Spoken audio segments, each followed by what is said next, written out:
हरियाणा से जुड़ी हर खबर जानने और परखने के लिए डाउनलोड करें जनमत हरियाणा ऐप। सच के अलावा कुछ भी नहीं।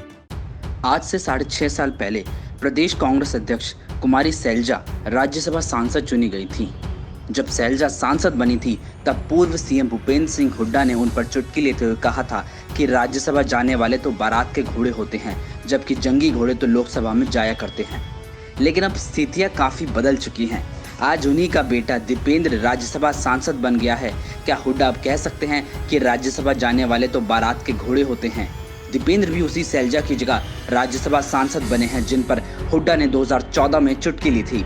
अगर राज्यसभा जाने वाले बारात के घोड़े होते हैं तो हुड्डा ने दीपेंद्र को राज्यसभा क्यों भेजा?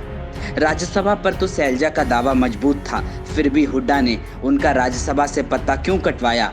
अपने बेटे को राज्यसभा भेजने के लिए केंद्रीय हाईकमान पर दबाव क्यों बनाया? प्रदेश में 3 महीने में बड़ौदा उपचुनाव होना है, जिसको लेकर सीएम मनोहर लाल ने 3 महीने पहले हलके में कुछ गांवों का दौरा किया था, जिसके बाद हुड्डा ने सीएम को बड़ौदा में उनके सामने चुनाव लड़ने की चुनौती दी थी, जिस पर सीएम ने पिछले साल हुए लोकसभा चुनाव में भूपेंद्र सिंह हुड्डा की सोनीपत से और दीपेंद्र हुड्डा की रोहतक से हार पर चुटकी ली थी। सीएम ने तो यहाँ तक कह दिया था कि दीपेंद्र तो विधायकों के दम पर सांसद बने हैं।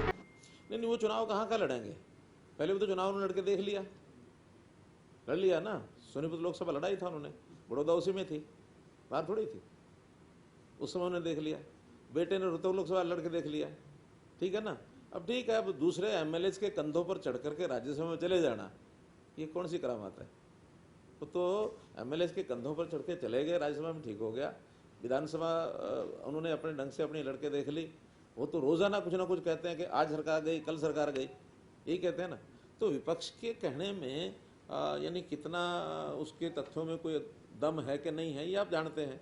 और हम तो ये कहते हैं कि बड़ौदा सीट हमने आज तक कभी जीती नहीं है, कभी नहीं जीती।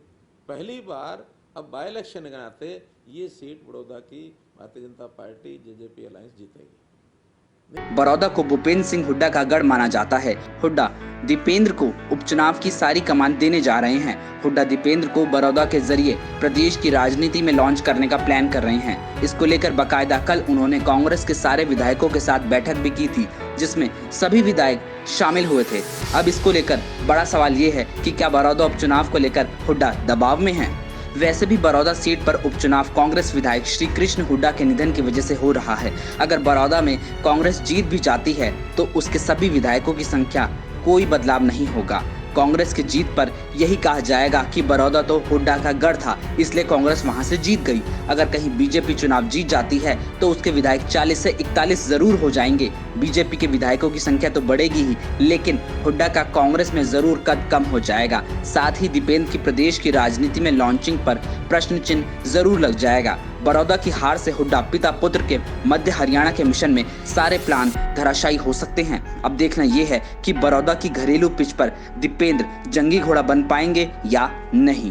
ब्यूरो रिपोर्ट, जनमत हरियाणा।